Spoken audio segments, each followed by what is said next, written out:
Colleagues, can I ask you to take your seats? Let's start this extraordinary session.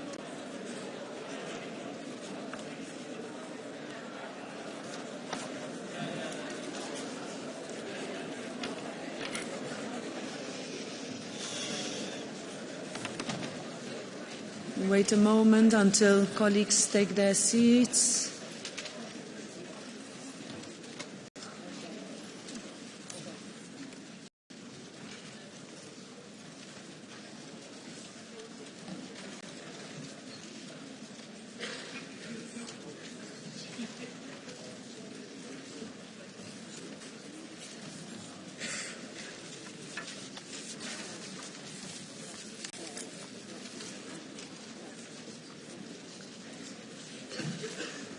So good morning to you all. The session adjourned on the 12th of February 2026 is reopened. I have a couple of announcements. First of all, following the appointment of Tom Berendsen to the Dutch government, Parliament takes note of the vacancy of his seat from 23rd February 2026 in accordance with the rules of procedure.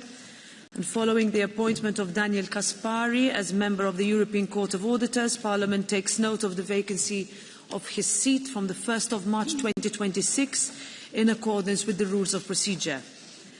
Elisabetta Gualmini is no longer a member of the S&D Group and joins the Renew Europe Group as of the 24th of February 2026. And Roberto Vannacci is a member of the ESN Group as of the 24th of February 2026. The EPP, S&D and Renew Europe groups have notified me of decisions relating to changes to appointments within committees and delegations. These decisions will be set out in the minutes of today's sitting and take effect on the date of this announcement. I'd like to inform you that together with the President of the Council, I shall today sign 6 acts adopted under the ordinary legislative procedure in accordance with Rule 81 of Parliament's Rule of Procedure. The titles of the acts are the following and will be published in the minutes of this sitting. Enhanced cooperation on the establishment of the Ukraine support loan for 2026 and 2027, establishing the Ukraine facility, certain corporate sustainability reporting requirements and certain corporate sustainability due diligence requirements, certain market rules and sectoral support measures in the wine sector and for aromatized wine products, establishment of a list of safe countries of origin at Union level and application of the concept of safe third country. We now come to the order of business. The final draft agenda as adopted by the Conference of Presidents on the 12th of February 2026 pursuant to Rule 163 has been distributed. I have received no request for changes to the final agenda, therefore the agenda is adopted. The next item on the agenda is Parliament's statements, 4 years of Russia's war of aggression against Ukraine and European contributions to a just peace and sustained security for Ukraine. I'd like to inform members that for this debate there is no catch-the-eye procedure and that no blue cards will be accepted.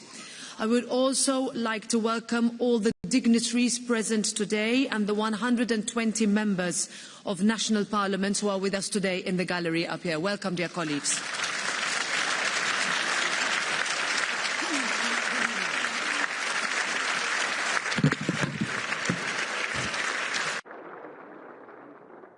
So, dear members, today we mark 4 years since Russia's brutal invasion of Ukraine. On the 24th of February 2022, as tanks rolled across European borders and war descended on our continent, Russia thought they could take Ukraine in days. But Ukrainians proved them wrong. They keep going, refusing to give in, standing defiant in the face of almost unimaginable daily hardships, through the depths of grueling winters, even as drones fall indiscriminately and Russian missiles target women and children. That is why today we honour the bravery of the Ukrainian people. We reaffirm our concrete support and we recommit our efforts for a real and lasting peace. Today, we will be joined in a few moments remotely by President Zelensky once again in this chamber. When I first met with the President in Kiev, I promised him that this Parliament would support Ukraine. And 4 years on, thanks to your efforts, all of us together, dear colleagues, we have not let Ukraine down.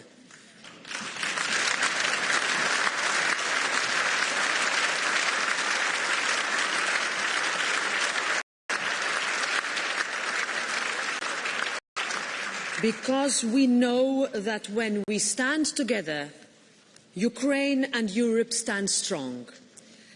Our actions are not solely based on altruism. We act because we know what is at stake for all of us.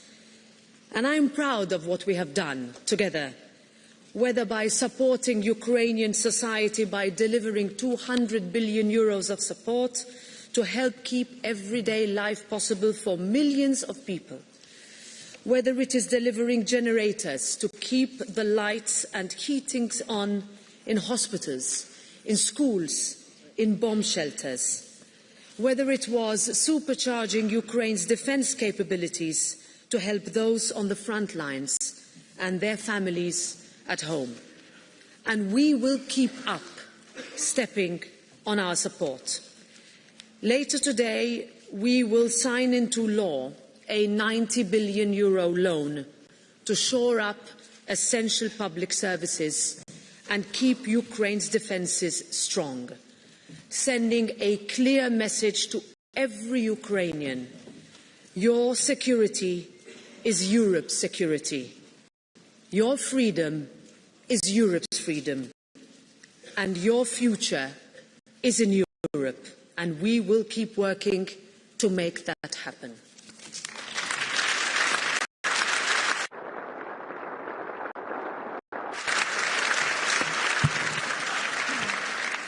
So now we will connect with the President Zelensky. Dear Volodymyr, the floor is yours. Thank you so much, dear Roberta, Madam President, dear commissioners and ambassadors and all members of the European Parliament. Thank you for your kind words about Ukraine and about Ukrainians. And most importantly, thank you for your constant attention, constant support and your firm position on Russia's aggression against Ukraine. We truly feel that many Europeans do care about what will happen to Ukraine and whether we will be able to achieve a reliable and lasting peace.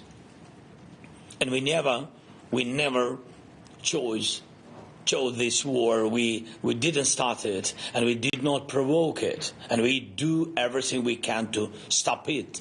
And this is not the first time in our history that Moscow comes to Europe with a very cruel, ruthless, anti-European project. There are many dictatorships in the world. Some seal themselves off within their own borders, trying to block any outside influence of freedom. And others do not recognize borders at all and actively try to destroy the freedom of their neighbors, entire regions, and sometimes even the whole world. When we deal with Russia, we face the second type of threat. It's a mentality, unstable dictatorship that cannot accept that in Europe every life matters. Human rights are important and nations can be protected whether they are big or small. Putin cannot accept one simple thing, that somewhere people can live differently and enjoy a life that is not the one he prefers. That is why he has been consistently trying to break someone, not just now, not just for 4 years, but throughout his entire time in power. He is war itself. Yes. And anyone who supports Putin cannot fail to understand that they are choosing war. This was true in 1999, and it is true today. He doesn't even pretend to be different. Putin's Russia started with a war in Chechnya, then moved on to Georgia and openly disrespects the independence of all its neighbors except China and North Korea, because it depends on them. Russian forces destroyed lives in Syria and in African countries, and in many ways this is also what caused the waves of migrants to Europe. Russia supports the insane regime in Iran and ignores any number of killings. And we cannot pretend this is not happening. The European Parliament has never deceived itself and has never traded European principles for any benefits in relations with Russia. Many European leaders, national parliaments, politicians and millions of Europeans act with the same principles. And I thank all of you for this. And unfortunately, this is not the first time Ukraine has to defend itself from a Russian invasion, but it is the first time we have such a large coalition supporting Ukraine, and this is one of our shared achievements of everyone who was not afraid on February 24, 2022, and of everyone who is not afraid today. And today we must be just as determined and strong as we were when the invasion began. The threat hasn't become smaller. Yes, we are holding Russia back, but we have not yet guaranteed security. And only together can we do this together in Europe. Yes, together with America. And of course, we all understand that this is not an easy task to maintain transatlantic unity and cooperation in the current conditions.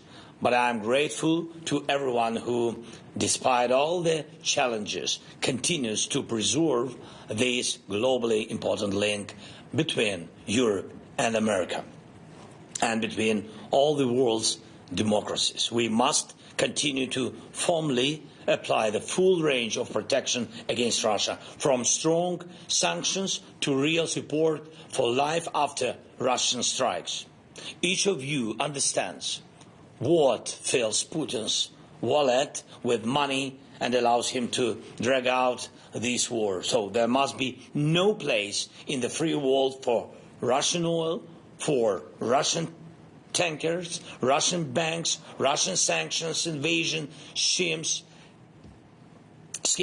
or for any Russian war criminals. The time has come to fully ban all participants in Russia's aggression from entire Europe. We also need the full range of security guarantees for Ukraine. Thank you. And to prevent Russia from spreading its aggression in Europe, and to ensure that we can support any European nation if it becomes a target of a new Russian war. Right now, there is an important decision on the table, 90 billion euros in support for Ukraine over 2 years. This is a real financial guarantee of our security and our resilience, and it must be implemented. And I thank everyone who is working to make it happen. Thanks, all of you. And it is important for us to receive a clear date for joining the EU. Very important. As a part of the diplomacy process right now, within all the diplomacy aimed at ending the war, And this is not just a wish. It's a clear understanding of how Putin will act. If there is no date, if there is no such guarantee, he will find a way to block Ukraine for decades by dividing you, by dividing Europe. We must protect ourselves from this. And I'm grateful to every European country that is working with us to support our energy system, our air defense, and our coalition of the willing. The coalition of the willing has already brought together European nations, the United States, Canada, Japan, and others. Please help give real substance to the work of the coalition of the willing, and truly be willing to end this war. In many ways, we can see how Russia shows contempt for Europe, but Russians should learn that Europe is not just a land for the villas of Russian oligarchs. It's not a museum for the lovers of Russian officials to admire beauty, and not a place of leisure for Russian killers. Russians must learn that Europe is a union of independent nations and millions of people who do not tolerate humiliation and will not accept violence. Please,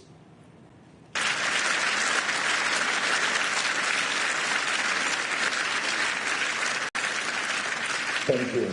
Please continue to defend the European way of life. Please support Ukraine. Please support our diplomacy for peace and be effective. Every result you achieve is a line that Putin cannot cross.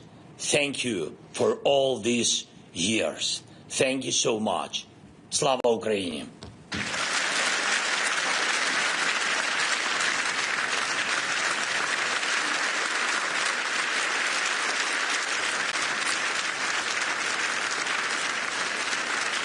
Thank you.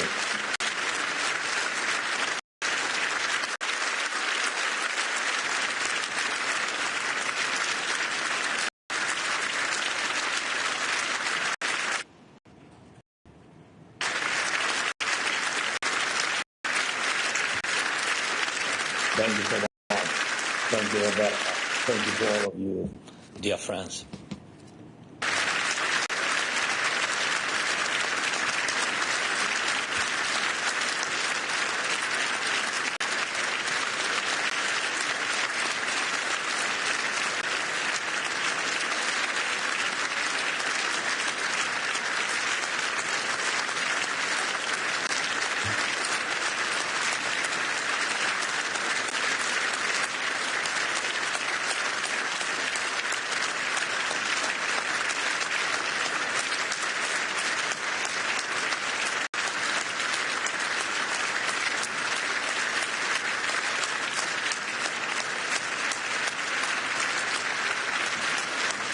Thank you so much.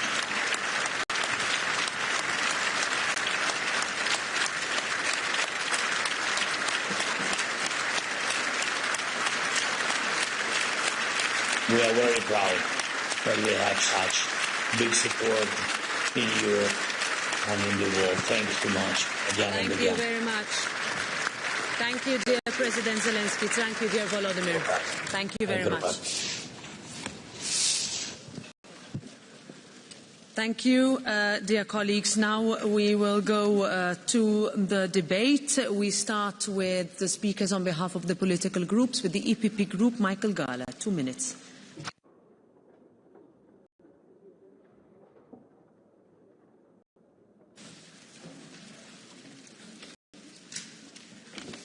President, colleagues, this is a day of collective mourning, outrage and resolve.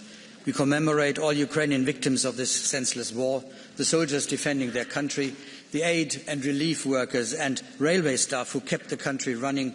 We mourn tens of thousands of civilians who were killed, abducted, raped by the aggressor Soldateska, and the millions of refugees inside and outside Ukraine who fled Russian occupation.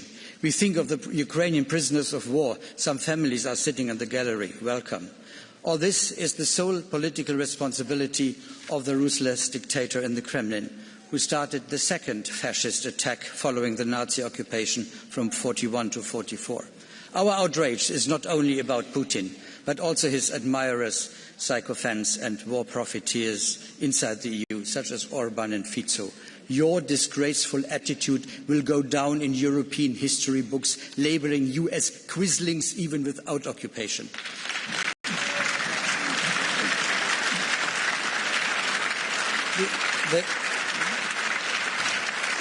The Ukrainians are the first to want to end this war immediately. Yet Putin doesn't feel under military pressure, the only argument that would bring him to serious negotiations. Trump's attitude is regrettable. Exerting pressure on the victim rather than the aggressor emboldens Putin. We Europeans need to strengthen Ukraine's civil resilience and defence capabilities. We need to deliver more air defence systems and deep strike capabilities to paralyse Russia's weapons production and strategic transport infrastructure. We need to prevent these oil tankers with flags mostly from small island states from passing unhindered through the Danish Straits, as the Copenhagen Convention of 1857 only provides free passage for ships of the signatory states. Our security guarantees for Ukraine must be crystal clear, entering into force immediately after the end of the state of war, fully encompassing the substance of Article 42.7 of the EU Treaty. That must go hand in hand with a credible process of integrating the country into the European Union. Ukrainians, you are not alone. The traitors are with Moscow. We are with you. Slava Ukraini. Thank you. Thank you very much, Mr. Gahler. And now, on behalf of the S&D Group, its chair, Irache Garcia Perez, 3.5 minutes. Gracias, Presidenta. Presidente Zelensky, gracias por acompañarnos una vez más, aunque sea a distancia. Sabe que esta es su casa, la casa de la democracia europea. 4 años después del 24 de febrero del 2022, la plaza de Maidán, en Kiev, apenas tiene espacio para una bandera más. Cada fotografía bajo la nieve es un hijo, una madre, un compañero caído, casi 15.000 civiles asesinados, más de 40.000 heridos, militares caídos, desplazados, refugiados, infraestructuras energéticas destruidas en pleno invierno para dejar a la población sin luz ni calefacción. Y, sin embargo, el pueblo ucraniano sigue en pie. Esto no es solo resistencia, es dignidad, es conciencia de nación, es defensa de Europa. Putin creyó que tomaría Kiev en cuestión de días. 4 años después no ha logrado ninguno de sus objetivos. Ucrania no cayó, no instaló un gobierno títere, no quebró su voluntad. La guerra relámpago que imaginó se ha convertido en el mayor error estratégico desde el fin de la Guerra Fría. Pero esta guerra nunca fue solo contra Ucrania. Es un ataque frontal contra el orden europeo, contra la idea de que las fronteras no se cambian por la fuerza y contra el derecho de los pueblos a decidir su destino. Putin no quiere la paz. Necesita la guerra para sostener su régimen. Necesita el conflicto permanente y la desestabilización. Por eso no podemos confundir el cansancio con la derrota, ni la negociación con la rendición. Hoy debemos estar a la altura de nuestra propia historia. El préstamo de 90.000 millones con deuda común es un paso importante, pero no es suficiente. Antes o después, la Unión Europea debe confiscar los 210.000 millones de euros en activos rusos congelados para financiar la reconstrucción. No es venganza, es justicia. En Europa aprendimos que quien destruye, paga. El 20º paquete de sanciones es imprescindible y quien hoy bloquea las sanciones y la ayuda de Ucrania está debilitando Europa y fortaleciendo al agresor. Víctor Orbán no encarna la paz, encarna la impunidad. Y a las fuerzas europeístas les digo con claridad, no se puede defender el proyecto europeo mientras se pacta con quienes lo erosionan desde dentro. Cada vez que se sienten, que negocien una enmienda o que acuerden un voto con aquellos que apoyan a Orbán, están cometiendo una traición contra el pueblo ucraniano. También debemos cumplir una exigencia legítima del propio Zelensky. Si reconocemos el derecho de Ucrania a la legítima defensa, debemos permitirle neutralizar los objetivos militares. Señorías, la seguridad de Ucrania es la seguridad de Europa. Hoy se decide en el este la credibilidad de nuestra Unión.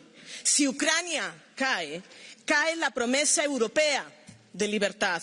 Si Ucrania resiste, resiste Europa. Nuestra generación no eligió esta guerra, pero sí elegirá cómo termina. Pasará tiempo, costará sacrificios, pero Putin perderá esta guerra. Y cuando el azul y el amarillo de Ucrania ondeen definitivamente en paz junto con el azul y el amarillo de la Unión Europea, sabremos que no solo defendimos a un país, sino la idea misma del proyecto europeo. Slava Ukraini, viva Europa. Thank you. Now I give the floor to the chair of the PFP group, Jordan Bardella. 3 minutes. Madame la Présidente, Monsieur le Président Zelensky, mes chers collègues, il y a 4 ans, presque jour pour jour, l'Europe s'est réveillée avec fracas. Sur notre continent que nous pensions définitivement réconcilié avec lui-même, la guerre d'invasion redevenait réalité. En décidant d'attaquer l'Ukraine, Vladimir Poutine n'a pas seulement violé des frontières, il a défié un principe fondateur de l'ordre européen, celui selon lequel aucune nation ne peut être soumise par la force à la volonté d'une autre. Depuis 4 années, le peuple ukrainien endure l'épreuve du feu. Des villes bombardées, des familles dispersées, des enfants arrachés à leur quotidien, des infrastructures méthodiquement détruites. Mais face à cette entreprise de négation, l'Ukraine a opposé quelque chose que nul missile ne peut briser, la conscience d'être une nation libre. À ceux qui contestaient son identité, l'Ukraine a répondu par le courage. À ceux qui prédisaient son effondrement, elle a répondu par la ténacité. L'histoire européenne est jalonnée de ces moments où des peuples ont dû arracher leur liberté aux ambitions impériales. Notre continent sait le prix de l'indépendance et c'est pourquoi la cause ukrainienne n'est pas étrangère à l'Europe, elle touche au cœur de ce que nous sommes. Oui, l'Ukraine doit pouvoir tenir et négocier en position de force. Oui, l'Ukraine doit pouvoir contribuer. L'Europe doit contribuer à sa capacité de résistance par un soutien logistique et humanitaire. Mais notre devoir est double. Soutenir l'Ukraine sans affaiblir durablement nos propres nations. Car des nations européennes qui se fragiliseraient ne rendraient service à personne, ni à elles-mêmes, ni à l'Ukraine. Les mécanismes financiers engagés sans exclusivité européenne dans les achats d'armement, les prêts garantis qui ne seront, nous le savons, jamais remboursés et les perspectives d'élargissement accéléré soulèvent des interrogations légitimes dans l'opinion publique. En France notamment, nombre d'agriculteurs déjà confrontés à une crise profonde redoutent une énième concurrence déloyale et à terme un nouveau risque de disparition. Dire cela, ce n'est pas se détourner. Dire cela, ce n'est pas faiblir. Dire cela, c'est assumer une exigence démocratique. Nous le disons depuis le premier jour. Il ne peut y avoir autre issue à cette guerre que celle de la paix négociée, de la paix pour faire taire les armes, de la paix pour permettre à l'Ukraine de garantir demain sa sécurité. La paix que nous appelons de nos vœux ne sera ni l'abandon de l'Ukraine, ni la perpétuation indéfinie d'un conflit d'usure. Cette paix suppose des nations européennes plus fortes, capables d'assumer leur propre défense, de peser diplomatiquement face à Poutine sans dépendre des humeurs de Washington. Elle suppose une Europe des nations capable de protéger ses frontières, son agriculture, son industrie. L'enjeu de la période que nous vivons dépasse la guerre elle-même. Il s'agit de savoir si le XXIe siècle européen sera celui de la servitude aux empires ou celui de la puissance des nations. Puissance au service de la paix, de la stabilité et au service des peuples. Monsieur le Président ukrainien, à travers vous, je veux redire au peuple ukrainien que votre combat n'est pas ignoré et qu'il ne sera jamais banalisé ni oublié. Merci. Mais je veux aussi affirmer ici que la solidarité véritable ne consiste pas à applaudir ou à s'indigner. Elle consiste à assumer dans la durée les actes que l'on pose et leurs conséquences. Merci. C'est à cette nouvelle architecture européenne que nous devrons travailler et c'est à cette paix que nous devrons œuvrer. Je vous remercie. Merci. Now I give the floor to the co-chair of the ECR group, Nicola Procaccini. 2 minutes.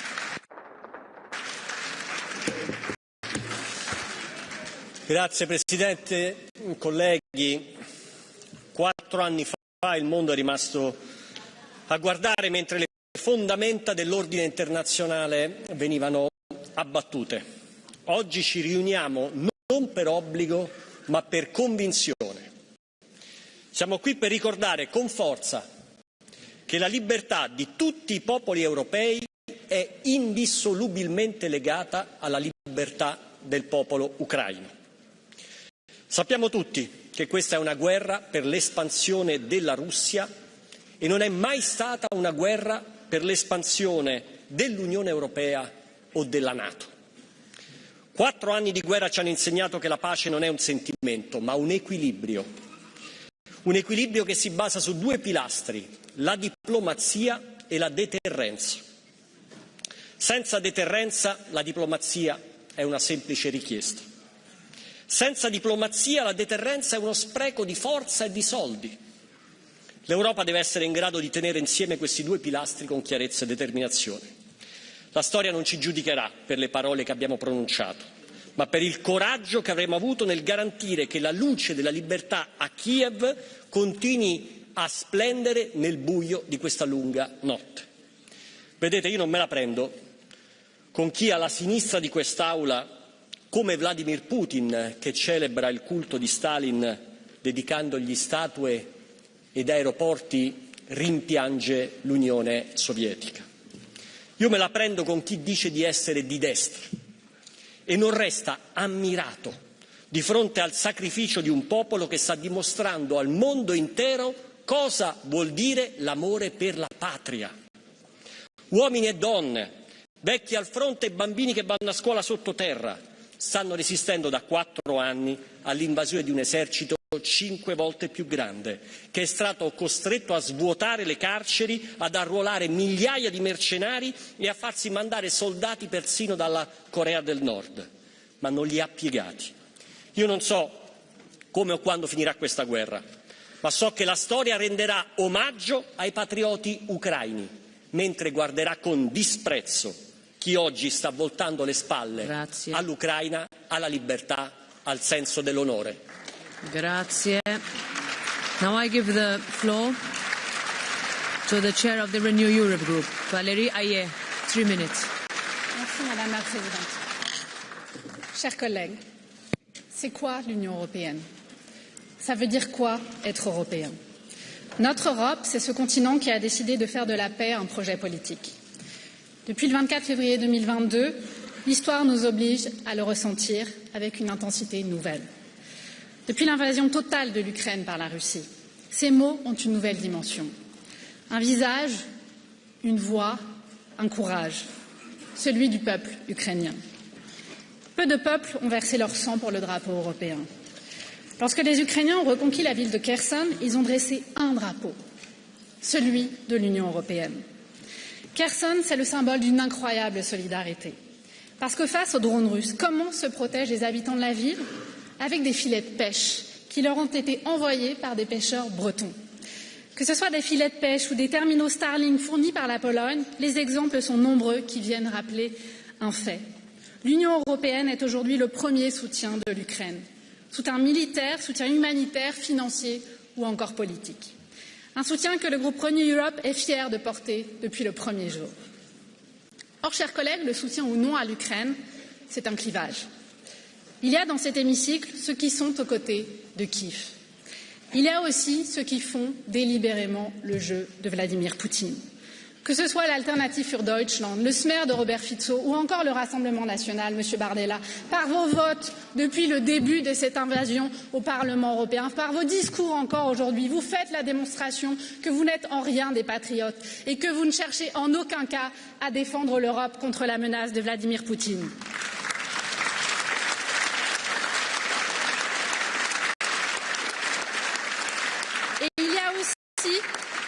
Conseil les chevaux de Troie assumés de Vladimir Poutine.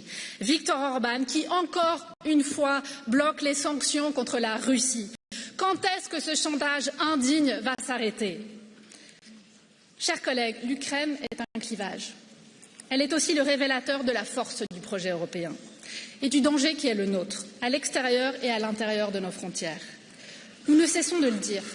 La sécurité de l'Ukraine, c'est la sécurité de toute l'Europe. Et chers collègues, la réalité du monde d'aujourd'hui, c'est que l'Europe est assiégée.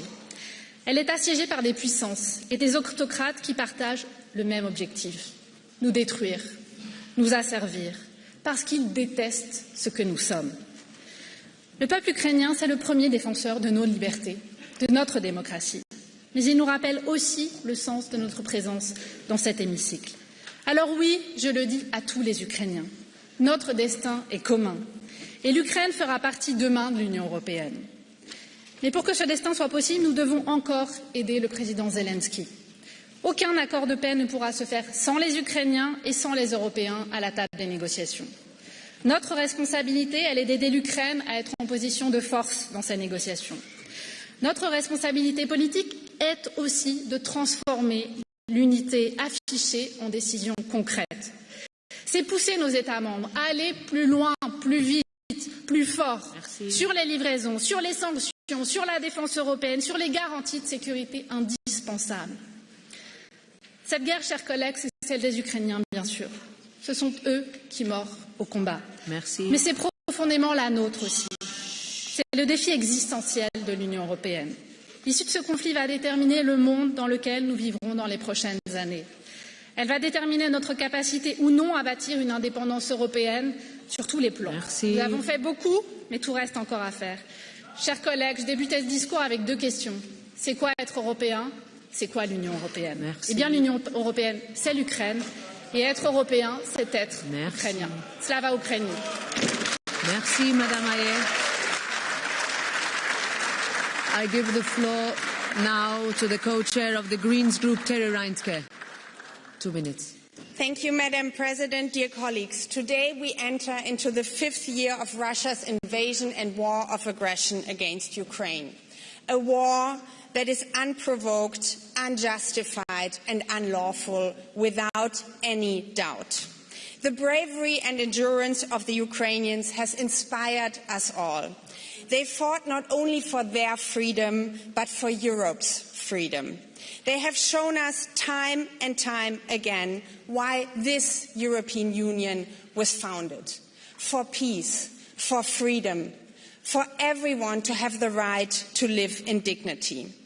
When Ukrainians stood with courage and strength against a brutal aggressor, here in Europe, there is one man who has consistently shown the exact opposite. In the face of Ukrainian strength, he has made Europe weak. In the face of Ukraine's struggle for freedom, he has acted cowardly. In the face of Europe's unity, he has become Putin's cheap servant. Viktor Orban, in the last years and also today, has not only betrayed Ukraine, he has betrayed all of us. He has betrayed Europe.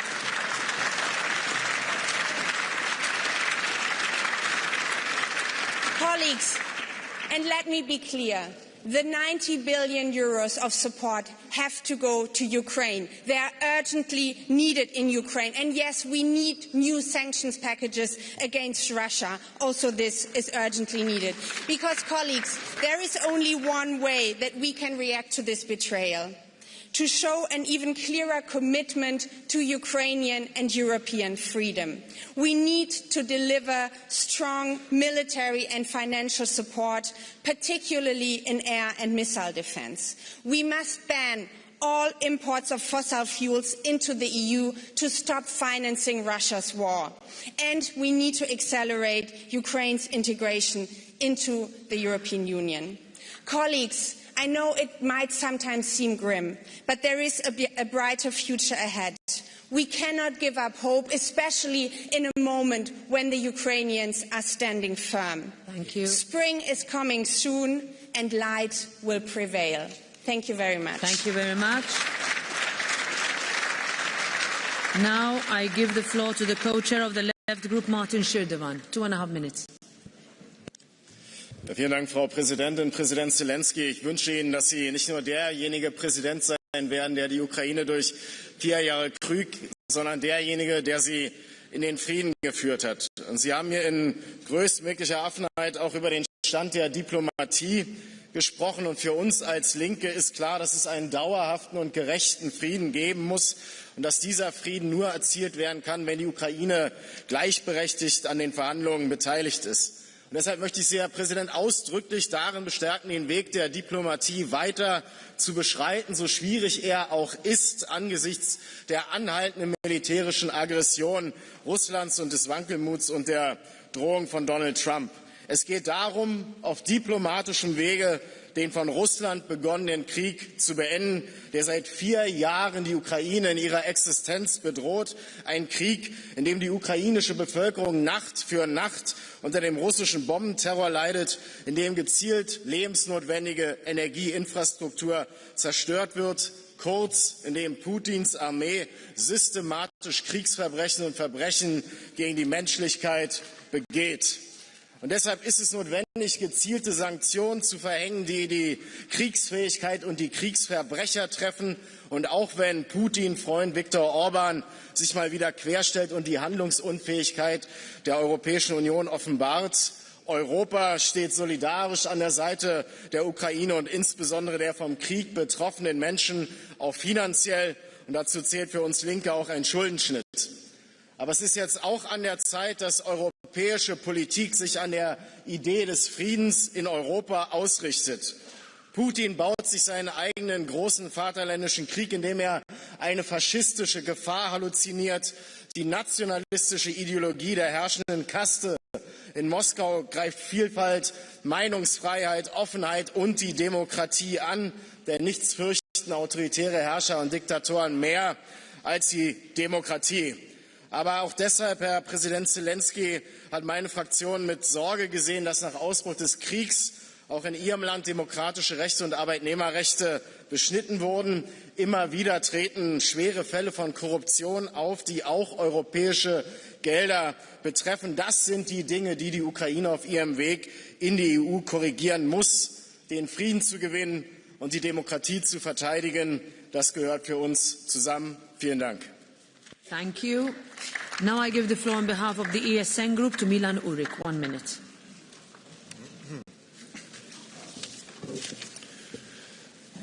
Pán prezident Zelenský rozprával tu veľmi dojímavo, ale treba povedať aj to, že sa správa v poslednom čase veľmi nevďačne a ani on nemá problém ubližovať krajinám, ktoré Ukrajincov pomáhali zachraňovať pred vojnou. Nemcom zničili plynovod Nord Stream. Slovákom a Maďarom minulý rok zastavili dodávky plynu a tento rok nám zastavili aj dodávky ropy. A tu buďme, prosím vás, objektívni. To nie Rusi vypli tieto dodávky, ale Ukrajinci. A nikto z Bruselu sa nás nezastal. Všetci sa vykašľali na našich podnikateľov, všetci sa vykašľali na našich obyvateľov. Namiesto toho pokračujete v nalievaní ďalších desiatok miliárd eur do jedného z najskorumpovanejších režimov. A to vám nevadí. Hovoríme úplne jasne, že my sme proti pokračovaniu podpory Ukrajiny. Nechceme tam posielať žiadne ďalšie peniaze, žiadne ďalšie zbrane a počúvať žiadnu ďalšiu propagandu. Už naozaj stačilo. I give the floor now to Nicolas Pascual Della Parte. 1.5 minutes. Please go ahead. Go ahead. Thank you, Madam Chair. 4 years after the criminal war into Ukraine, I think the time has come to put the question, Putin, where is your victory? And the answer of the European Parliament is nowhere. You have lost politically the war, morally the war, and more likely you are going to lose also militarily the war. You wanted to topple the regime and to put a puppet government in Ukraine, but thanks to the resilience and the courage of the people of Ukraine, you didn't. You endure more than 1 million casualties, and you are more dependent on China as a minor junior partner than ever before. You have brought your economy to the verge of collapse, and you are enforcing a coalition of the willing in Europe, the European Union and NATO, willing, able to support Ukraine up to the end. Which is our view for the future? It's clear. We have to reaffirm here our unwavering support to the Ukrainian people, to increase our sanctions, to increase our pressure to Putin, because the only language he knows is the language of strength. He has to come to the negotiating table in a weak position. We have to bring our Ukrainian people in a strong position in order to get a good deal. And don't forget, Putin is not waging a territorial war. Putin is waging an ideological war. He wants to destabilize Ukraine, he wants to destabilize Europe, and he will not end this even after any ceasefire, even after a peace treaty. Then let's be clear about that. We have to support Ukraine even after the peace treaty with all our forces and our resources. Slavina Ukraine. Thank you very much. Now, Thijs Reuten, 1 minute. President, colleagues, after 4 years of brutal aggression, terror and war crimes, and of Russia breaking its teeth on Ukraine's courage and resilience, we honor the fallen, the tortured prisoners, the abducted children, and all Ukrainians who have shown us what real bravery means. Out of fear of escalation, we enabled escalation. What if, in the first year, we had matched the determination of Ukrainians from day one? This Parliament has been at the forefront always, but Member States were often late or let themselves being held hostage by fake sovereignists like Orban and Fico and Bardella here. They are siding with the aggressor. Putin does not want peace. And pretending he does, or blocking essential support, is moral complicity and falling for psychological warfare. Europe must end fear-driven policy making, force Putin to want peace, act with real urgency, shape the conditions for peace, a European-led air protection zone, long-range strike capabilities and strict enforcement of a sanction, bringing Ukraine into our union. Ukrainians will not give up. We will not give up. We are one. Slava Ukraina. Thank you very much, Mr. Reuten. Now, for the PFP, Csaba Demeter, 2.5 minutes. 1950-ben született egy történelmi nyilatkozat, egy bizonyos Robert Schuman jegyezte. Ennek egyik sora úgy fogalmaz, a cél az, hogy a háború elképzelhetetlen legyen, anyagilag pedig lehetetlen. Ez a gondolat évtizedeken át az európai együttműködés szíve közepe volt. De az itteni többség, élén Ursula von der Leyennel ezt mára elfelejtette, sőt az ellenkezőjét akarja. A háborút újra elképzelhetőnek tartják, anyagi támogatását pedig kötelességnek. Ez a ház az elmúlt 4 évben 2 dolgot nem akart külön választani. Azt, hogy a bajba jutottakon segítenünk kell, és azt, hogy ettől még nem kell belekerülnünk egy háborúba. Az én hazám elítélte az orosz katonai agressziót, parlamenti határozat van róla. A menekülteket befogadta, áramot és üzemanyagot biztosítottunk. A menekült gyermekeknek iskolai ellátást. Hálát nem kaptunk, de fenyegetéseket annál inkább. Meg azt, hogy most blokkolják az olajszállítmányokat Magyarország irányába. Itt is elmondom, nem fogunk engedni a zsarolásnak. Önök úgy zúgatják a háború szivattyút, hogy egy dologgal nem törődnek, a következményekkel. Ebben a háborúban évente 400 000 ember esett el, vagy lett rokkant. Ha tovább küldik a milliárdokat, akkor még több koporsóra lesz szükség. Brutálisak a gazdasági következmények is. Európa eddig elköltött 200 milliárd eurót, most felvesz 90 milliárdot hitelként, majd beleraknának további 300 milliárdot az új költségvetésbe. Közben a szankciókkal magasba lökték az energiaárakat, így az európai ipar elveszti a versenyképességét. 1 millió munkahely szűnt meg az európai iparban. És azt is tudjuk, hogy Ukrajna finanszírozása a következő 10 évben 1500 milliárdba kerülne. Önök ezt a számlát teljesítenék is. Vajon megmondták a választóiknak, hogy ezt az összeget honnan fogják majd elvenni? A fejlesztési pénzekből, az agrártámogatásokból, vagy a nemzeti költségvetésekből? Ki fog eléjük állni?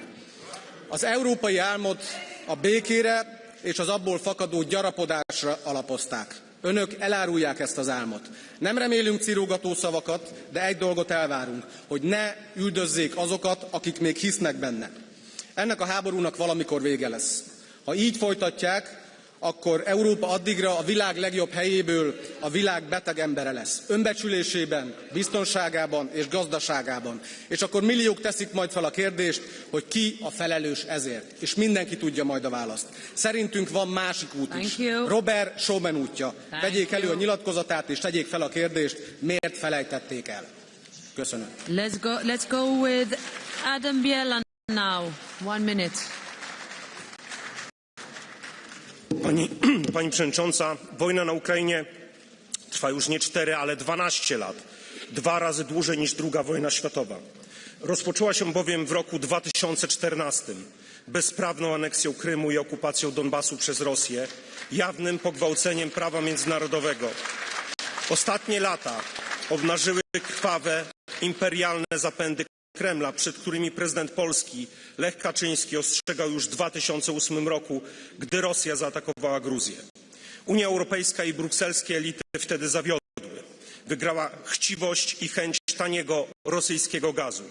Ta bierność pozwoliła Rosji przygotować pełnoskalową inwazję na Ukrainę. W tym samym czasie Niemcy realizowały budowę kolejnych nitek Nord Stream, a nawet poligonów dla rosyjskiego wojska. Poligonów, na których szkoliły się rosyjskie wojska odpowiedzialne za masakrę w Buczy. Dlatego kanclerz Merkel i jej poplecznicy mają dziś krew na rękach. Obecne wspieranie Ukrainy to niestety w dużej mierze propaganda i pustosłowie. Według szwedzkiego MSZ Unia osiągnęła ujemny bilans wsparcia Ukrainy. Od 2022 roku przekazaliśmy 187 miliardów euro, podczas gdy w tym samym czasie import towarów z Rosji wyniósł 311 miliardów, ponad 120 miliardów więcej. To skandal, który wciąż trwa mimo rosyjskich zbrodni. Ile ofiar jeszcze potrzeba, by zakończyć handel z Rosją, który finansuje machinę wojenną Putina? Thank you very much. Now, Petros Austrevicius, 1.5 minutes. Madam Chair, Commissioners, colleagues, the brutal war of Russia launched against Ukraine has been going on for 12 years, spanning a third term of the European Parliament. In its failed attempt to seize Ukraine in 3 days, Russia suffered the historic defeat. Ukraine stood firm, turned decisively towards the West, and in doing so transformed not only itself, but Europe as well, profoundly and I hope irreversibly. Russia's atrocious crimes against a sovereign neighbor, against humanity and international law cannot be erased, not even by so-called peace agreement. War crimes committed in Bucha, Irpin and elsewhere can't be applied principle of impunity. Understanding, solidarity and steadfast support for Ukraine define today's Europe. They affirm our core principles, not merely in words, but in action. This is the response of European civilization to autocracy and imperial aggression. Let us not waver. Let us not falter. Let us not lose hope. At the same time, the Hungarian government's open threats towards Ukraine and its obstruction of EU policy stand as in stark contradiction to European values. It is unjustifiable and unacceptable. The memory of Soviet tanks rolling through Budapest in 1956 reminds us of what Russia sought to impose on Kiev 4 years ago. Historical blindness carries grave consequences. Slava Ukraini. Thank you very much, Mr. Austrevicius. Now, Sergei Lagodinsky, 1 minute.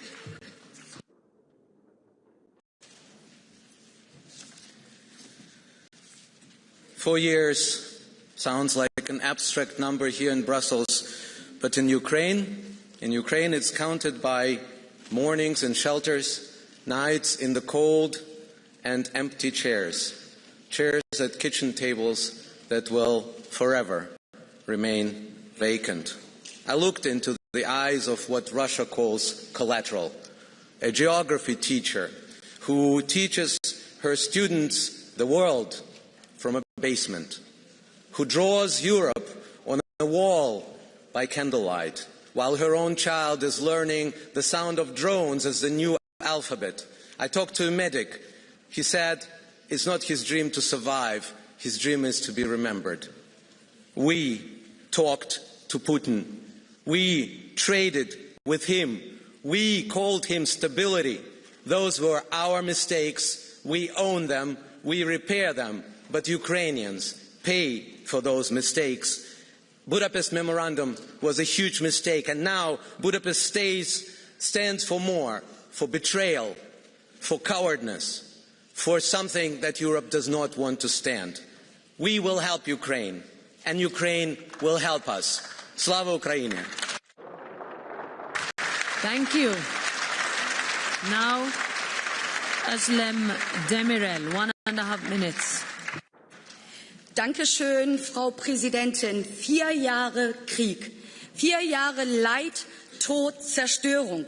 Dieser völkerrechtswidrige Angriff Russlands ist klar zu verurteilen. Ebenso klar ist, der Krieg muss endlich enden. Jeden Tag sterben Menschen. Wir sind erschöpft. Natürlich wollen wir eine Verhandlungslösung.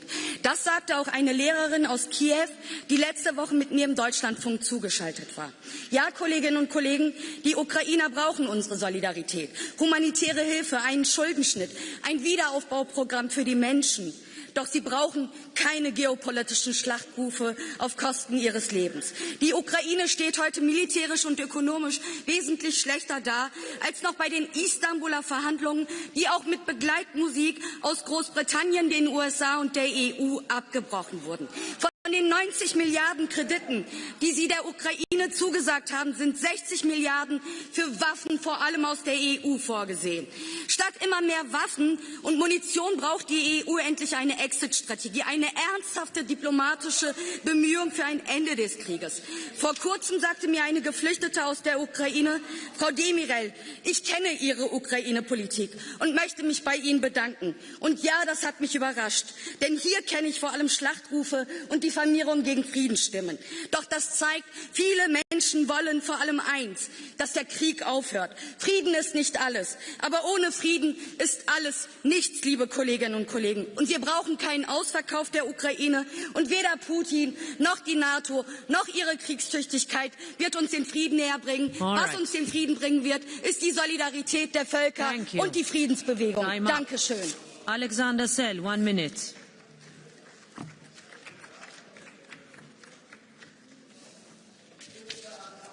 Vor 4 Jahren hat Russland die Ukraine überfallen. Wir haben diesen Angriff immer verurteilt. Russland hat kein Recht, die nationale Souveränität der Ukraine zu verletzen. Und die Ukrainer haben jedes Recht, ihre Heimat zu verteidigen. Europa unterstützt Kiew mit sehr viel Geld, fast 200 Milliarden Euro in 4 Jahren. Das meiste Geld kommt aus Deutschland, nur stehen wir damit ziemlich allein da. Die Amerikaner haben alle Zahlungen eingestellt, Franzosen, Spanier und Italiener beteiligen sich nur mit einem Bruchteil an der Finanzierung des Kriegs. Deutsche Steuerzahler müssen jetzt amerikanische Waffen bezahlen, damit Zelensky einen Krieg führen kann, den er nicht gewinnen wird. Nicht zuletzt wegen massiver Korruption. Seit einem Jahr bemüht sich Donald Trump um einen Frieden. Dafür wird er hier in Brüssel verspottet.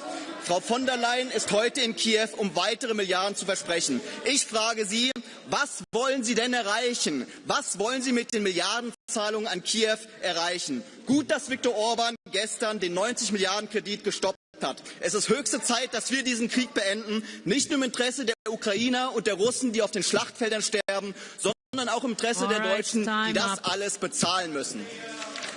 Next, Ruth Firmenich.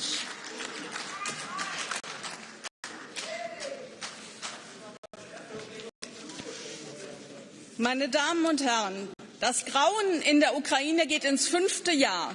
Der Krieg muss endlich aufhören. Die EU hat in der Ukraine völlig versagt. Es gab keine einzige Friedensinitiative und die Istanbul-Verhandlungen 2022 sind am Westen gescheitert. Und nun will Europa den Krieg noch verlängern. Das darf nicht sein. Es muss endlich einen bedingungslosen Waffenstillstand geben. Wer den Angriffskrieg Russlands zu Recht verurteilt, der darf zur Vorgeschichte nicht schweigen. Zur NATO-Osterweiterung entgegen den Versprechen des Westens und zum Maidan-Putsch 2014 und den jahrelangen Angriffen Kiews auf den russischsprachigen Donbass. Was jetzt nötig ist, ist ein sofortiger Stopp der Waffenlieferungen und milliardenschweren Geschenke an die korrupte Ukraine. Die Russland-Sanktionen, die uns schaden, müssen beendet werden. Frieden ist möglich, wenn Vernunft einkehrt. Die Ukrainer dürfen nicht weiter von NATO und EU ins Feuer geschickt werden. Now let's give the floor to Siegfried Muresan, 1.5 minutes. Thank you very much, Ms. Firmenich, to you and to everyone repeating Russia's narrative in this House. The one who started the illegal, illegitimate and unprovoked war in Ukraine is the Russian Federation, is Vladimir Putin. They are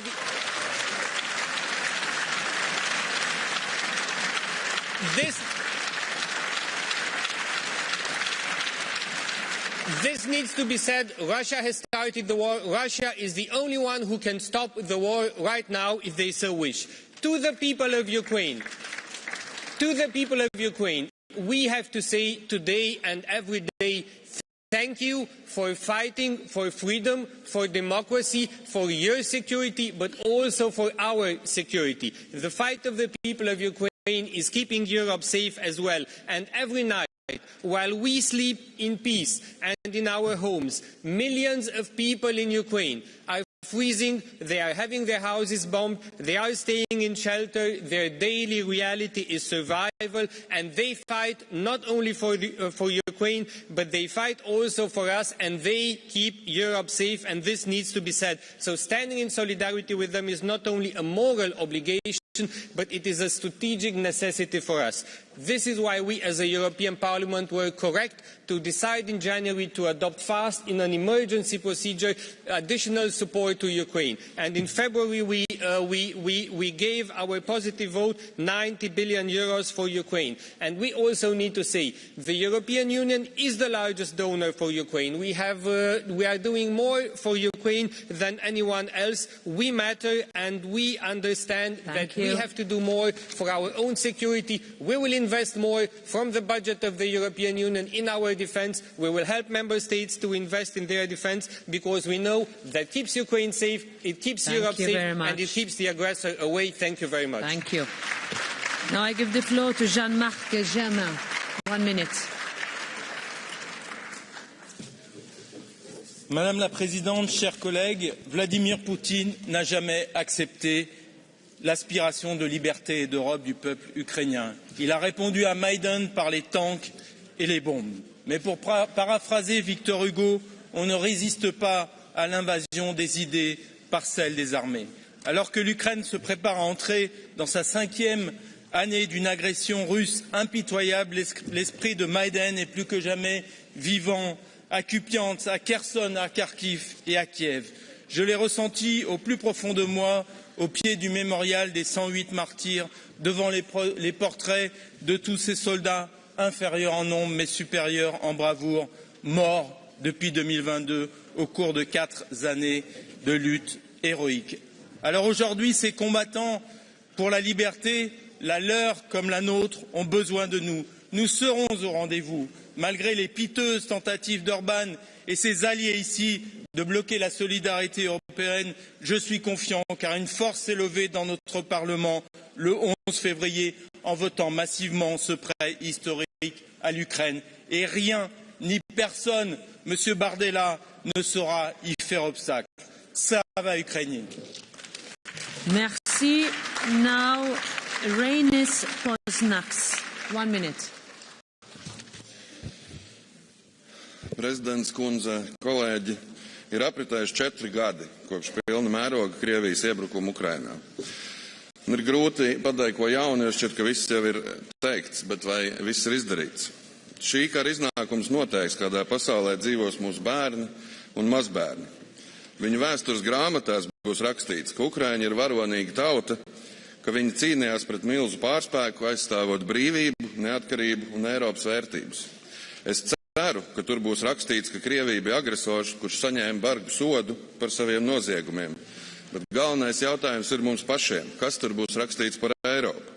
Vai Eiropa vilcinājās, baidījās no eskalācijas vairāk nekā no sakāves, vai tomēr rīkojās laikā, izlēmīgi un pietiekami? Vēsture būs godīga un nežēlīga. Tā atcerēsies nevis mūsu vārdus, bet mūsu darbus. Un šodien mums vēl ir iespēja izvēlēties, ko par mums rakstīs vēstures grāmatas. Un tāpēc es aicinu dalību valstis tikt galā ar nodevējiem un Krievijas naftas vergiem un darīt visu, kas nepieciešams, lai nākamgad šāda sēde mums nebūtu jāveic. Slava Ukrainai! Thank you. Now I give the floor to Villainista. 1 minute. Madam President, for 4 years now, Russia's full-scale war has continued. Over the years, something has changed, not only in Ukraine, but also here in Europe. When the war started, we pledged our support as long as it takes. It has truly taken long. What was once shocking has become too much like a routine. Atrocious Russian missile strikes against civilians are no longer headline news. Russia is trying to freeze Ukrainians in their homes by striking energy facilities, and Russian war crimes pile after each other. Putin's war does not become less brutal just because some grow tired of hearing about it. It does not become less brutal just because some abusers here are ready to abandon Ukraine. Appeasing Putin does not give peace. It leads to more atrocities. This winter has been Ukraine's hardest. The question now is not only what is happening in Ukraine, it's also what is happening to us, because integrity demands resilience. In Finland, today marks the day when my own country has been independent for a longer time than it was under the yoke of the Russian Empire before that. We understand what Ukraine is going through. The whole of Europe must understand it. We must stand united in support of Ukraine. Ukraine must prevail. Thank you. Now I give the floor to Alexander Jungbluth. Sehr geehrte Frau Präsidentin, wo sind die Friedensbemühungen der EU? Die Europäische Union, die sich als Friedensprojekt versteht, versagt kläglich. Statt Diplomatie und Verhandlungen zu fördern, pumpt sie Milliarden in Waffen, die den Krieg nur verlängern oder in einer korrupten Administration der Ukraine einfach verschwinden. Hinzu kommt noch, dass die Ukraine die Energieversorgung in der EU sabotiert. Besonders lobenswert in diesem Kontext ist die Haltung Ungarns. Es ist richtig, dass Ungarn die EU-Hilfen für die Ukraine und Sanktionen gegen Russland blockiert, solange grundlegende Probleme wie die gestoppten Öllieferungen nicht gelöst sind. Ungarn zeigt, dass man nicht mitmachen muss, wenn der Kurs falsch ist, und das verdient unseren Respekt. Vor dem Hintergrund in der Ukraine der mangelnden Rechtsstaatlichkeit und vor allem der Korruption im Land ist ein EU-Beitritt strikt abzulehnen. Vielen Dank. Now I give the floor to Sandra Kalniete, 1.5 minutes.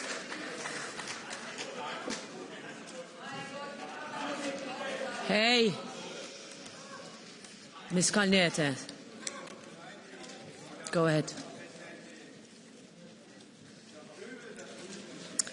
Godātie kolēģi, Ukraina ir stipra un nepadodās jau 1461 dienu. Ukrainā pašlaik ir spēcīgākā armija Eiropā, ar nepārspējamu pieredzi, ar inovācijām un tehnoloģijām kaujas laukā, un pats galvenais ar gribu cīnīties un aizstāvēt savu valsti, vērtības un brīvību. Jā, Eiropieši ir daudz darījuši, lai atbalstītu Ukrainu. Kopš ASV ir pārtraukusi militāro palīdzību, mēs tagad finansējām Ukrainas pašaizsardzību. Taču mūsu palīdzība joprojām nav proporcionāla tam, cik daudz Ukraina palīdz mums. Ukraina pašlaik ir vairogs, kas Eiropu un cilvēci sargā no 3. pasaules kara. Eiropas pienākums un arī stratēģiskās intereses ir stiprināt Ukrainas pašaizsardzību. Ukraina ir jābriņo, tā ir jāsniedz nepieciešamie ieroči, pretgaisa aizsardzības raķetes un munīcija. Mums ir jānodrošina Ukrainai spējas veikt triecienus dziļi Krievijā.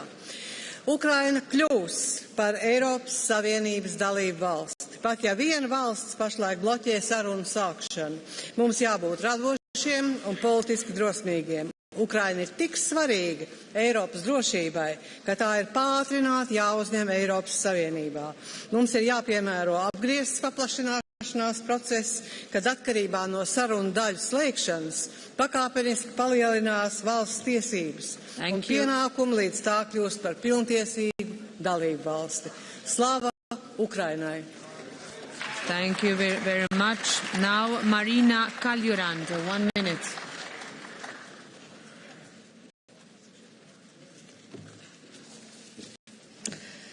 Lugupeetud president, volinikud, külalised, kolleegid. Täna tähistab minu kodumaa Eesti iseseisvuse 108. aastapäeva. Ja ometigi omandas see päev 4 aastat tagasi teistsuguse mõtte. Ma olen uhke oma riigi üle ja selle üle, kui palju Eesti on abistanud Ukrainat. Ma olen kurb iga ohvri üle, mida Ukraina on kandnud. Võin vaid ette kujutada, kuidas on elada pideva pommitamise all, külmas, pimedas, teadmata oma kallite inimeste saatuse üle. Mul on häbi Orbani-suguste poliitikute pärast, kes kaitsevad sõja kurjategijaid ja kauplevad ukrainlaste vere hinnaga endale Kremli soosingut. Aga mul on piinlik ka Euroopa Liidu pärast, et 4 aasta jooksul ei ole me suutnud hävitada Vene sõjamasinat ja lõpetada ukrainlaste kannatusi. See on meie võimuses. Hakkame tegutsema. Aitab sõnadest.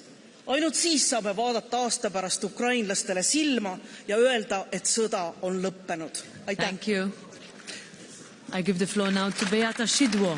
1 minute.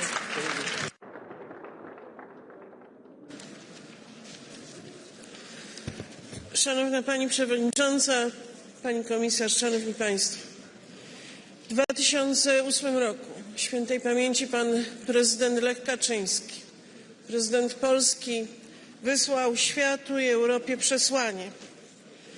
W tym przesłaniu ostrzegał, że teraz Gruzja, a potem przyjdzie czas na Ukrainę. I ten czas przyszedł. Przez lata rządzący w Unii woleli jednak futrować Kreml miliardami za ropę i gaz, budować iluzję resetu i wierzyć, że handel zastąpi bezpieczeństwo. Formaty miński i normandzki były symbolami półśrodków i naiwności, dając czas Rosji na dozbrojenie się przed ponownym atakiem. Gdy ten atak nastąpił, bezzemna Europa liczyła tylko dni do spodziewanego upadku Kijowa. Ale Ukraina przetrwała. Przetrwała, bo walczyła. Te 4 lata potwierdziły, że Rosja rozumie tylko język siły i determinacji. Mój kraj, Polska, miała rację, przestrzegając przed Rosją. Pierwsza też udzieliła schronienia milionom wojennych uchodźców z Ukrainy i stała się prawdziwym wsparciem dla walczącej Ukrainy. Szanowni Państwo, musimy wyciągać wnioski z błędów. Uczciwy pokój nie rodzi się z iluzji, rodzi się z konsekwencji. Europa musi udowodnić, że wyciągnęła lekcje z własnych błędów. Dziękuję bardzo. Thank you. Now I give the floor to Raza Yukneviciana. 1.5 minutes. Dear all, my first point, a miracle near Kiev. This is what historians will one day call Russia's failure in February 2022. Let's try to imagine Europe today if Russia had succeeded in occupying all of Ukraine in the first weeks of the war. It's clear today, Europe was defended by Ukrainians. We owe Ukraine, not them to us. All people of goodwill understand this, but I am ashamed that there are people like Viktor Orban in Europe. I believe that the Hungarian people will soon help us all rid Europe of this disgrace. My second point, I do not believe in deals with Putin. Those who are forcing Ukraine to give up its land need to see what Russia has done in the occupied territories. Thousands have been abducted, tortured, or have disappeared. This is systematic organized terror. That is why today I invite you to sign a letter calling for at least 2 of the structures committing crimes in Ukraine, the FSB and the Rosgvardia, to be recognized as terrorist organizations. We can and must win this war against absolute evil, whose name is the Ruski Mir. Russia must be defeated and punished. just as the Nazis were defeated and punished. Slava Ukraini. Thank you very much. Now, Nacho Sánchez Amor. 1 minute. Gracias, Presidenta. Este es un triste aniversario, pero es una tristeza suavizada por la generalizada convicción de que estamos haciendo lo moralmente correcto. Y actuar políticamente con esa seguridad moral es importante. Quiero homenajear a toda una generación de ucranianos que han suspendido la realización de sus sueños para tener una patria en la que cumplirlos, especialmente a los jóvenes y a tantos mártires que ya no podrán soñar y cuyas fotos vimos en los muros de San Miguel en Kiev. Tenemos que lograr que tanto dolor no sea inútil. Un elemento esencial de nuestra fortaleza moral respecto de la guerra es el recuerdo permanente de lo básico. Hay un agresor y un agredido, y las equidistancias morales de la actual administración americana pretenden oscurecer este origen. Por eso no basta con la paz. Tiene que ser una paz justa y coherente con la abismal diferencia entre agresor y agredido.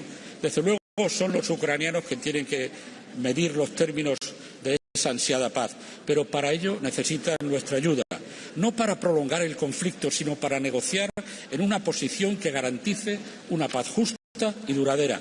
Justa significa ayuda militar ahora, duradera, garantías para el futuro. Gracias. Now I give the floor to Andrzej Halicki. 1 minute and a half. Szanowni Państwo, ta wojna może zakończyć się dziś, może zakończyć się jutro. Jeden rozkaz Putina i ta wojna przestanie być kontynuowana. Tak jak ją wywołał, jednym rozkazem napaści na Ukrainę, tak Putin może ją zakończyć, bo tylko on jest odpowiedzialny za ten dramat, za tą masakrę. Ile dzieci jeszcze musi zginąć, ile kobiet, ile cywilów, ilu bezsensownie także Rosjan wysyłanych na śmierć. Rosja musi zapłacić najwyższą cenę za ten atak i agresję, by nie myśleć w przyszłości o podobnych atakach, bo tak, ta wojna nie zaczęła się 4 lata temu. Zaczęła się w 2008 roku atakiem na Gruzję. Zaczęła się nawet wcześniej przyjęciem antyeuropejskiej strategii w 2006 roku.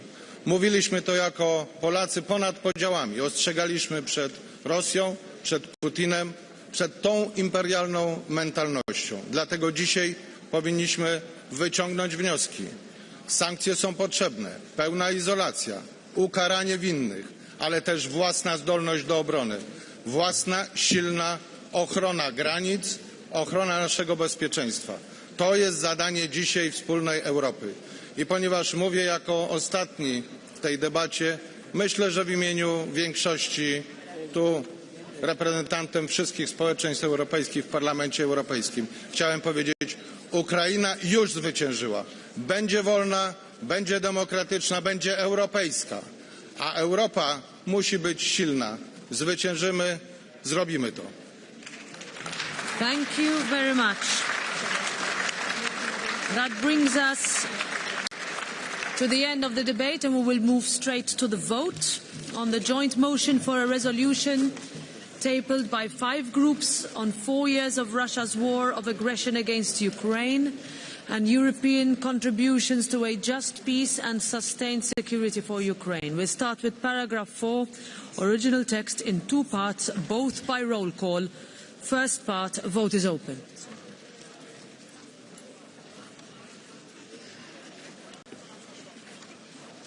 Vote is closed.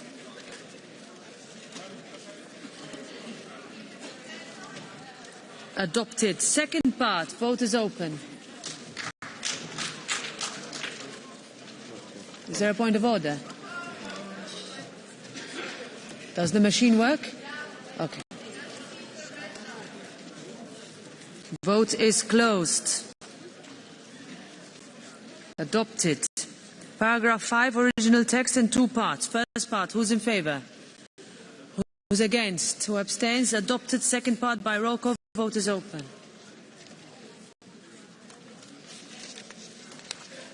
Vote is closed. Adopted. Amendment 3 by roll call. Vote is open.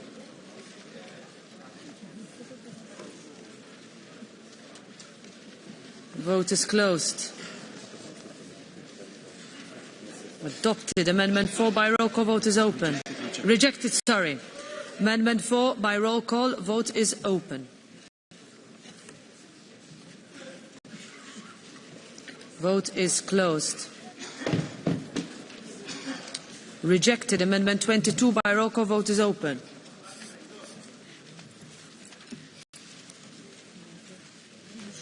Vote is closed.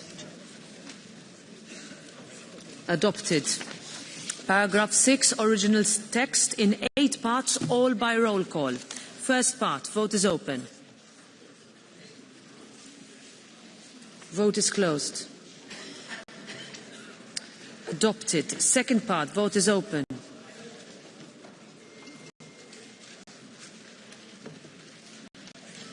Vote is closed. Adopted. Third part, vote is open. Vote is closed. Adopted. Fourth part, vote is open.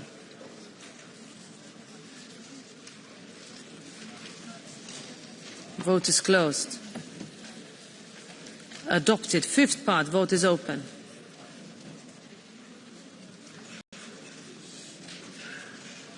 Vote is closed. Adopted. Sixth part, vote is open. Vote is closed. Adopted. Seventh part, vote is open. Vote is closed. Adopted. Eighth part, vote is open.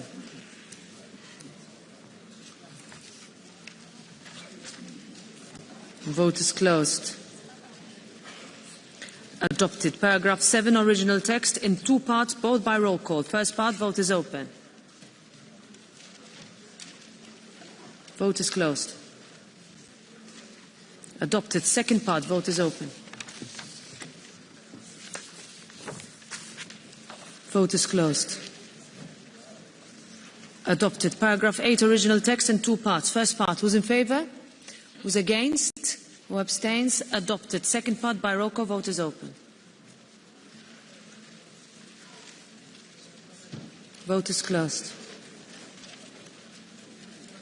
Adopted. Amendment 21 has been withdrawn, so we move to paragraph 9, original text in 3 parts. First part, who's in favour? Who's against? Who abstains? Adopted. Second part, by roll call, vote is open. Vote is closed. Adopted. Third part, by roll call, vote is open. Vote is closed. Adopted. I give the floor to Mr. Petras Austrevicius to move an oral amendment to paragraph 11. Thank you, Madam Chair. Colleagues, I wish to make a proposal to extend para 11 with the following amendment. Strongly deplores the Hungarian government's continued obstruction of EU support for Ukraine, as well as the Slovak government's announced decision to cut off emergency electricity supplies to Ukraine. Thank you. Thank you. Is there opposition to the oral amendment? Okay. Cannot be taken. We move to the next vote. Amendment 5 by roll call, vote is open. Vote is closed. Rejected. Amendment 6 by roll call, vote is open.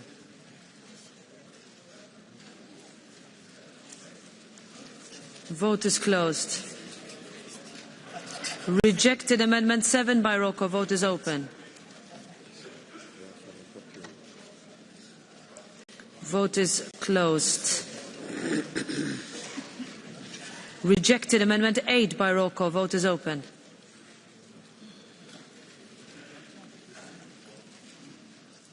Vote is closed. Rejected. Amendment 9 by roll call, vote is open.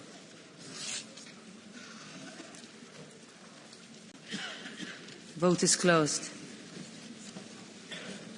Rejected. Paragraph 12, original text in two parts. First part, who's in favour? Who's against? Who abstains? Adopted. Second part, who's in favour? Who's against? Who abstains? Adopted. Amendment 10 by roll call. Vote is open.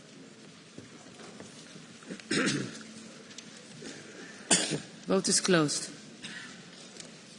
Rejected. Amendment 11 by roll call. Vote is open. Vote is closed. Rejected. Paragraph 13, original text in three parts. First part, who's in favour? Who's against? Who abstains? Adopted. Second part by roll call. Vote is open.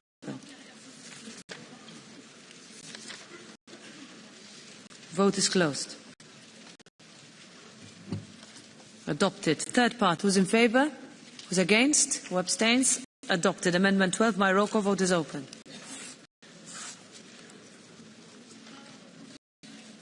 Vote is closed. Rejected. Paragraph 15, original text in two parts. First part, who is in favour? Who is against? Who abstains? Adopted. Second part by roll call. Vote is open.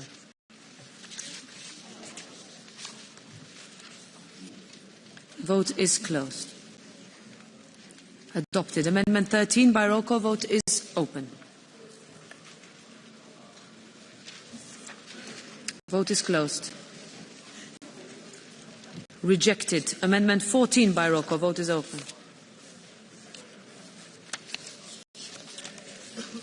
Vote is closed. Rejected. Amendment 15 in four parts, all by roll call. First part, vote is open.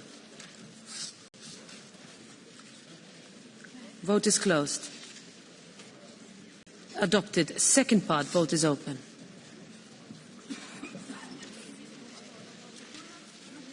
Vote is closed.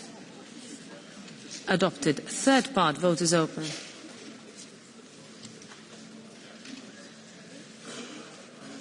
Vote is closed. Adopted. Fourth part, vote is open. Vote is closed. Adopted. Amendment 16 by roll call. Vote is open. Vote is closed.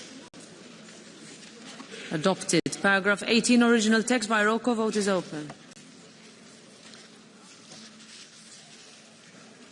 Vote is closed. Adopted. Amendment 17. Who's in favour? Who's against? Who abstains? Let's check this. Amendment 17. Vote is closed. Rejected. Amendment 18 in two parts, both by roll call. First part, vote is open. Vote is closed. Adopted. Second part, vote is open. Vote is closed. Adopted. Amendment 19 by roll call. Vote is open.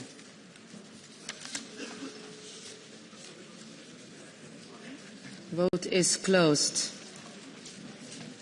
Adopted. Paragraph 23, original text in two parts. First part, who's in favour? Who's against? Who abstains? Adopted. Second part by roll call. Vote is open.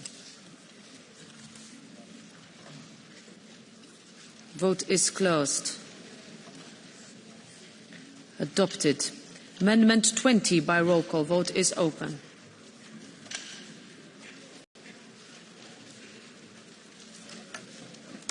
Vote is closed.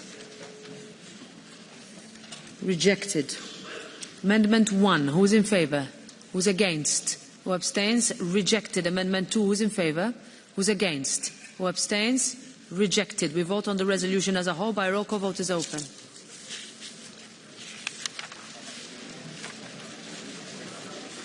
Vote is closed.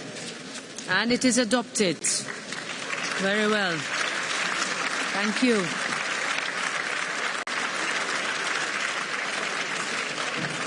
Thank you, dear colleagues, for being here. The minutes of this sitting will be submitted to Parliament for its approval at the beginning of its next sitting.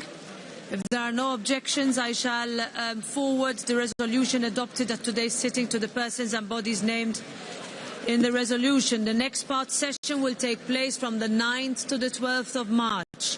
This session is adjourned and the sitting is closed.